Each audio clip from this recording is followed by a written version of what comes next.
Right. Do you have a minute? No, Okay. in about a half hour, I will.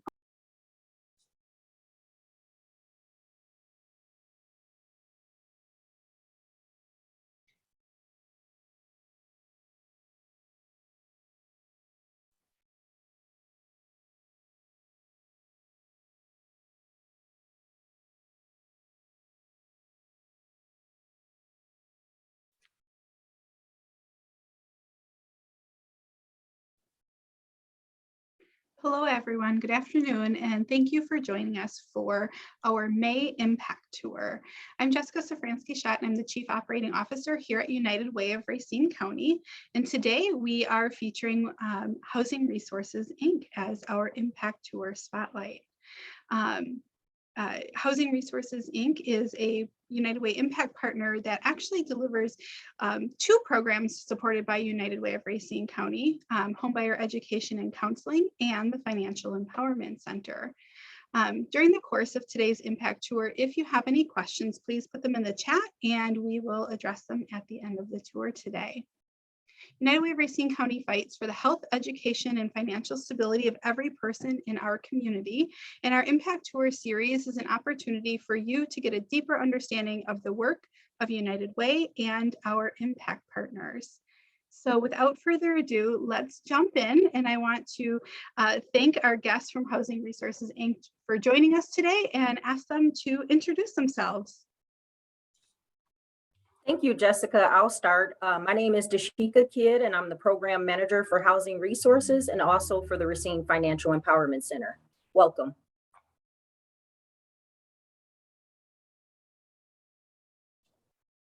Good afternoon, everyone. My name is Elena Echeverria. I am the Bilingual Homeownership Specialist for Housing Resources, Inc.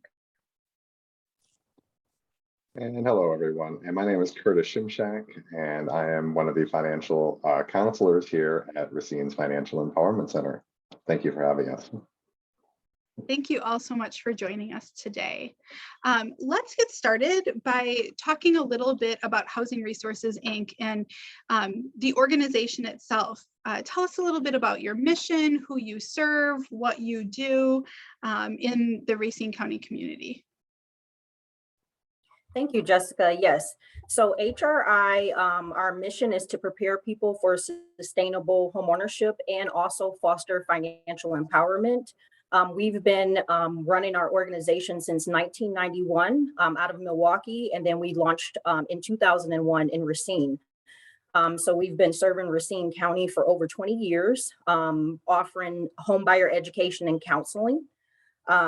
We work with low to moderate income families to help them overcome barriers to homeownership. So really educating them, working one-on-one with a professional counselor to be able to overcome barriers to credit, be able to budget, to save, and then walk them through the whole process from the beginning to end to obtain homeownership. So your organization has existed in southeastern Wisconsin and in the Racine community for quite a while, but you're relatively new to being a United Way Impact Partner. Yes. Can you tell us a little bit, like, what is the benefit to HRI when it comes to being a United Way Impact Partner? There's a lot of great benefits to HRI being a United Way partner. We were funded from United Way starting last June for both FEC and HRI. That's allowing us to remain sustainable and be able to run our organization and have the resources that we need. So we're very grateful for United Way for that. We also receive a lot of support from United Way. We received a technology grant. We're involved in the cohort of resources and information that you all send out to the community. So we're kind of on top of everything so that we can better assist our clients with the information that we have. And then also, we are co-located. We co-locate within the community schools, which is through the United Way. So we do have financial counselors in the schools working with the community leads through United Way. So receiving referrals, receiving funding, and then all the resources and information we're appreciative of. Great. Well, we're appreciative of the work that you and your team does in the community. I know having it's been a little bit difficult coming out of the pandemic. A lot of the work that your programs do require, you know, some interaction, some personal communication, talking about finances and home ownership and those types of things can be kind of sensitive. Hey Tracy, how are you? Topics. I would ask if everybody could please mute. Did you have did you have a CAT scan or an MRI? And so you've been able to overcome that and do some virtual service delivery and kind of get creative as the world has had to do. But now we're finally able to have people in person as well at our community schools, which is super exciting. So I mentioned we're going to talk about two programs, the Homebuyer Education and Counseling and the Racine Financial Empowerment Center. So maybe a brief history of each of those to kind of help us jump off. Sure. So with the Financial Empowerment Center, like you said, we launched during a pandemic. So that was really, really tough for us, but we got it done. We were able to move to virtual. So, you know, when the pandemic started, our executive director was able to get us laptops.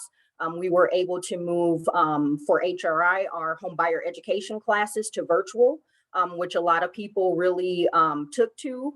They didn't have to try to find a babysitter or try to get off work early to try to come into the classes. So we found that that's one positive thing that came out of it, is we're able to increase our capacity as far as how many clients are coming into the classes when it's virtual. And then a lot of clients we have adapted to, you know, Adobe Sign. So a lot of our forms and a lot of the documents that we're obtaining from the client, we're easily able to get through Adobe Sign and through email and everything. So I think that it really opened up more opportunities for us. And once we go back to normal, we can kind of have a hybrid schedule of in-person and also virtual. And then on the FEC side, we you're exactly right. We are co-located within the community schools, the library, also the Workforce Development Center. So with that, you know, hopefully we'll be able to go into person soon. With our organization right now, our COVID policy, we're not able to see in person, but we do have a drop box outside of our office. We do allow people to, you know, come in and drop things off to us. So yeah. Thanks. So I know that the Homebuyer Education and Counseling program and the Financial Empowerment Center have a lot of overlap in some of the things that they do, and they're also distinctly separate and unique in the things that they do. So a client could potentially, I would imagine, be served by one or both programs, depending on where they're at in their journey to financial stability. So maybe Elena and Curtis could tell us about, you know, what's the day-to-day experience of somebody who's coming to HRI and looking to utilize some of the services that you provide?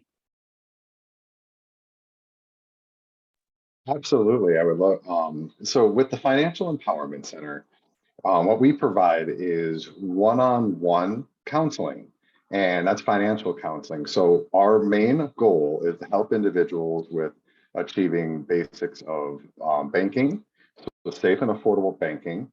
And beyond that, we look to help individuals with budgeting. That's a broad topic of itself, but that's helping where to begin a budget, grow a budget, maintain a budget, whatever that may be, and include their goals into that as well too, and make it realistic. And then beyond that, we also go and look at credit. We help individuals learn about credit reports, how to read them, how to understand them, and how to look at credit scores, how to read them, understand them as well. And if need be, how to navigate potentially negative situations as well. So our goal is to provide action plans and to build those action plans. And that on the first, whether it be on the first session, we have a conversation. We don't really do much in the way of heavy lifting, but we start with a conversation because it's meant to be a relationship, a professional or long-term financial counseling relationship, because nothing happens overnight. When we understand that, We're here to help through effective literacy and through providing correct and accurate information to make achievable, actionable goals. Curtis, how long would somebody typically be a client of the Racine Financial Empowerment Center? I'm sure that varies by individual, but what are you seeing so far? Great question.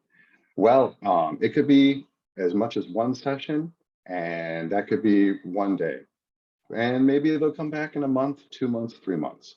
But on average, we're seeing a lot of return clients. And the longest we've had for my own personal experiences since the beginning, since December, I've had continual relationships with individuals in the community and have seen a lot of positive growth.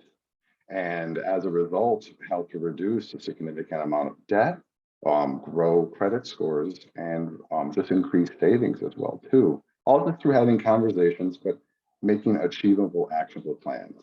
So in reality, one day, 90 days, 30 days, it really depends, but it really is up to what the individual is looking for. Sure. I love that personalized approach and the recognition that some of these changes might be things people can address pretty quickly and move on. And some of these things take time, but people don't have to navigate situations on their own. I would imagine you get people coming to you saying, I just don't know where to start. I don't know what any of these documents mean. I don't know, you know. I think another thing that can be a mystery to people is buying a home. Having done that in the last decade, it's overwhelming. It's like, where do I start? So Alina, what is that experience like for participants when they come to you for the home buyer education and counseling? Good question. So for us, when they come to us for the home buyer education and counseling, there is a 3-part virtual class. Right now, just due to the pandemic, they are 3 consecutive classes, Tuesday, Wednesday, Thursday, done virtually. After that, and in those classes, what we have is all of the professionals that the client will be dealing with as far as being involved in the home purchase. So we'll have a lender, we'll have a realtor, we'll have a home inspector, an insurance agent. We talk about credit budgeting and savings. So we kind of, we do work hand in hand with the Racine Financial Empowerment Center. However, for housing resources, we know that end goal is going to be to purchase a home, right? So after the virtual 3-part class, the clients would call and set up an appointment with one of the counselors. And at that time, what we do is we pull a tri-merge credit report, and that's a soft pull because it's because of the fact that we're a nonprofit organization. That's the good thing, right? So we're able to do a soft pull tri-merge credit report with all 3 credit bureaus, and we do the same as a financial empowerment center. The client is going to receive a copy of that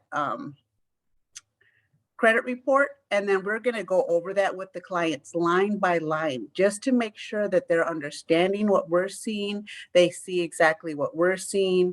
If there's the positives, we reinforce those positives, and if there's those negatives, that's okay. It isn't anything that can't be overcome. So I think that a lot of times our clients, being first-time home buyers, it's a lot of first generation home buyers. They have no idea where to start, what questions to ask. So after that 3-part class, they really are excited, and they're just like, okay, it seems like it can be attainable. So something that may not have been possibly a thought, 5 years ago, could be now something that they're like, oh, okay, I think I can do this. And, we've have clients that have been with us that are already pre-approved, right? So they may already be pre-approved with the lender, and they're just looking to get the education to see if we can possibly help with any grants that may be available to those clients. And then we'll have some clients that, if there's some barriers that we have to work on, they may be with us for a longer period of time. But, as long as they're staying engaged with us and keeping us in the loop, and we're always setting up follow-up appointments with action plans as well. And as long as those clients are taking care of the necessary items, we will get them there, right? So sometimes it's just a longer period of time. But yeah, that's the best part of my job. That's my that's what I like. Those are the tears of glory, right? You know, because it's a lot of hard work. And, you know, if they don't get it done, let's say within the first 3 months, that's okay. You know, we'll be able to still move forward. And, you know, there's setbacks because life is happening, but it isn't anything that's not attainable. So this is for any of you or all of you. What is the impact of these programs on the participants? I think you've alluded to some of that, you know, that sense of success and that sense of relief that challenges or issues are being addressed and resolved and that goals are being achieved.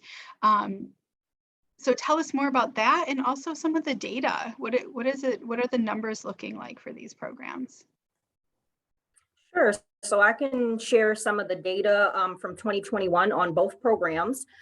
So for HRI, we had a record year last year. So we're very, very proud of that, especially since we were in a pandemic. So last year in 2001, HRI educated 293 HBE completers. So that means that 293 people came and took our home buyer education class and graduated from the actual class. So they got that well-rounded knowledge of the home buying process, what to look out for, what to expect in the home ownership process, and then also what to expect from HRI in the following next steps.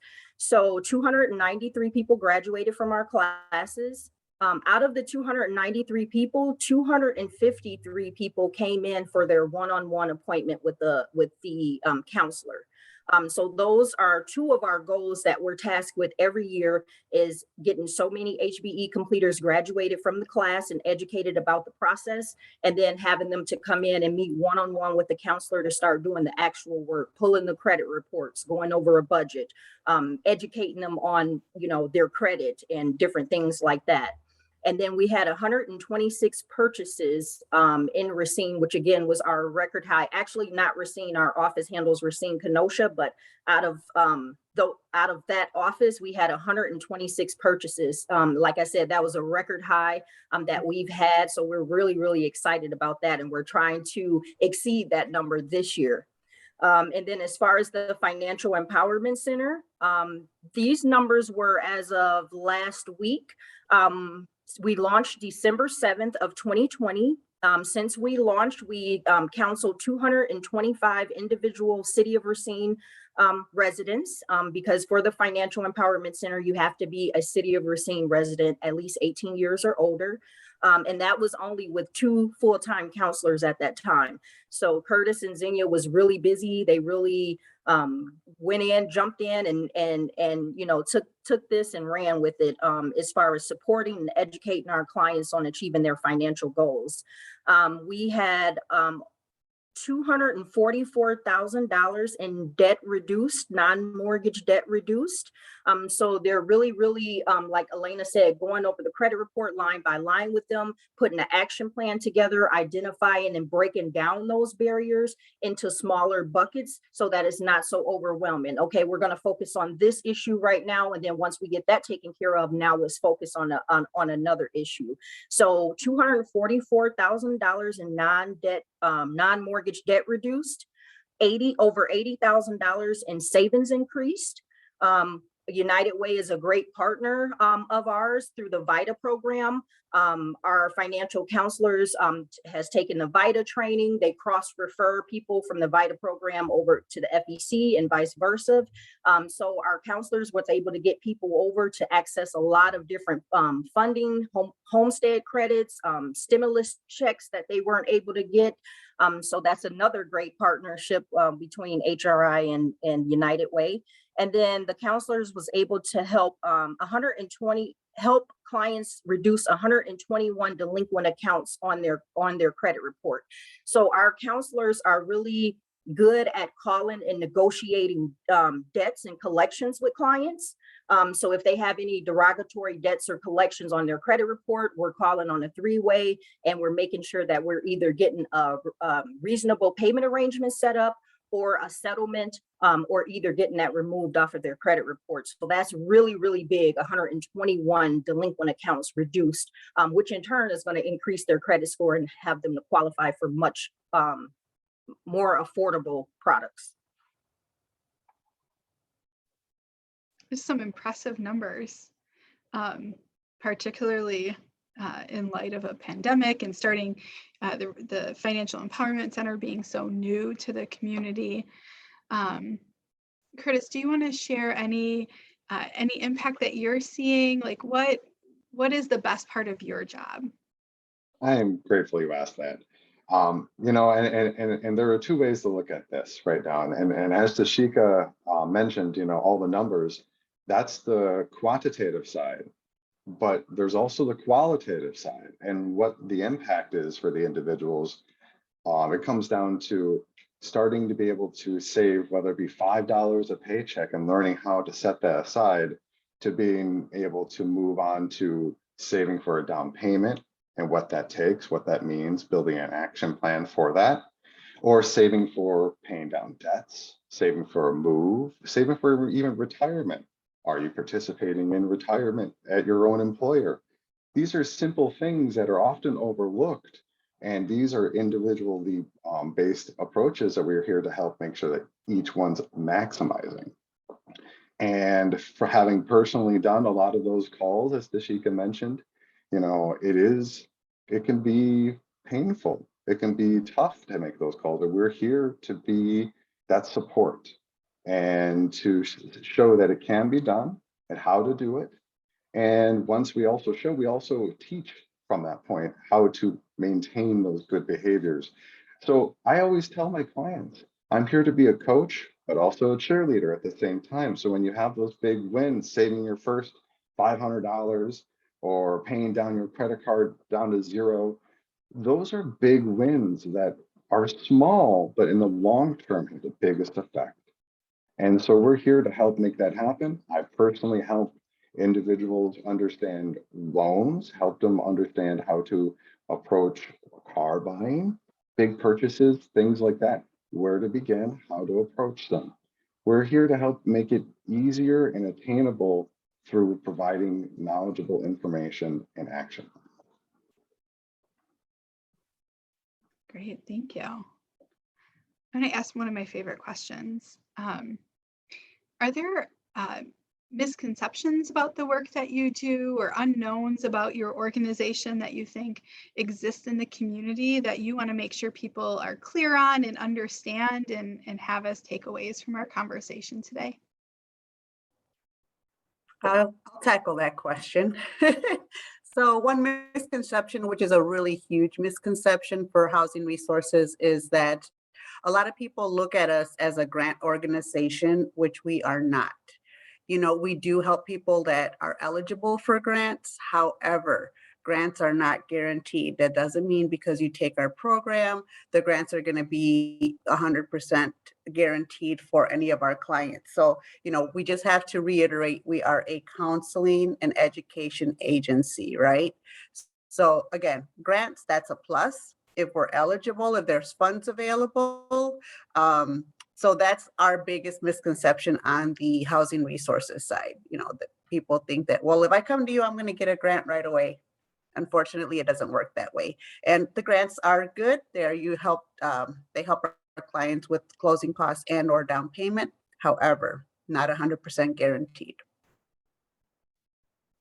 And on the Financial Empowerment Center side, there are two common misconceptions that we encounter. One, we do not do any loans or cash disbursements to help reduce debts or pay off debts. We don't do anything like that. And second, we are not a set it and forget it entity where you just participate in this and automatically everything's going to be taken care of. This is an active participation on both parties. And as a result of that, there is no automatic. So those are two common misconceptions that I personally encounter, and as a collective we've encountered as well too for the Financial Empowerment Center that just wanted to clear up. No, I appreciate you both sharing those things. I think it's important for people to understand all the success they can have and the resources that are available, and understand what the experience is when they come to you ready to make those changes in their financial situations. We have just a couple of minutes left. I always say this is the fastest half hour of the month. So in our last 4 minutes, I do see we have a couple of questions in the chat, and we'll get to those. Is there anything that we haven't discussed that you want to make sure you share with everybody who has joined us today? Just to visit our website, www.hri-wi.org or www.racinefec.org. You can find information on both organizations. There's a lot of information online that you can read about. They can give us a call. We have a full-time administrative assistant that is ready to register and share and provide information. We're kind of a word of mouth town. So a lot of people hear about us through, you know, my family member bought a friend, or my sister, or bought a house. My sister bought a house. So if they can do it, I know I can do it. Sure. So yeah, just visiting our websites, giving us a call. We did share our flyers as well as a couple of success stories with some of our clients. So yeah. Great. And as always, we're recording today's session to send out to everybody who registered, whether they were able to join us or not. And we'll also have the recording available on our website.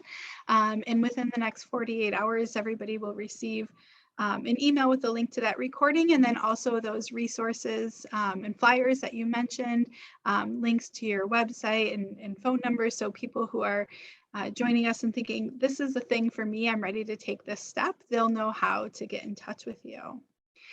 So we do have a question in the chat, and I'm sure this is one that you get a lot, and it pertains to the Racine Financial Empowerment Center. Is there a time frame for when the Financial Empowerment Center could grow to serve individuals beyond the city of Racine? So that is a great question. And we always get that question. So the goal was to, at least for the first 2 years, serve City of Racine residents, because when we pulled some data, it seems like the City of Racine residents the disparities were more stark in the city versus in the county. So for the first 2 years, we really wanted to tackle and focus on City of Racine residents 18 years or older. And yes, we will be looking to expand that. But again, for the first 2 years, since this was an initiative from the City of Racine mayor, we just wanted to make sure that we're given City of Racine residents that first opportunity to be able to, build financial resiliency, get educated on their finances, and really empower them to achieve their goals. And 2 years will be coming up in December. So yes, we have been talking with the county, and we are open to expanding our services, because we all need a little bit of help along the way. Sure, absolutely. That totally makes sense. Thank you. So as we wrap up our time today, I want to thank everybody for joining us. Remind you that a recap email will be coming to your inboxes shortly. That'll have the link to today's recording and information about how you or people that you know may be able to take advantage of the opportunities presented by the Racine Financial Empowerment Center and Housing Resources, Inc.'s Homebuyer Education and Counseling Program. We also want to remind you that these are just two of the impact partners or impact partner programs supported by United Way Racine County. And we can't do this work alone. So if you are looking to get involved, you can always visit our website as well, unitedwayracine.org. And it's through donations from individuals and corporate sponsors that we're able to support work like this in our community. And so we are grateful to all of you for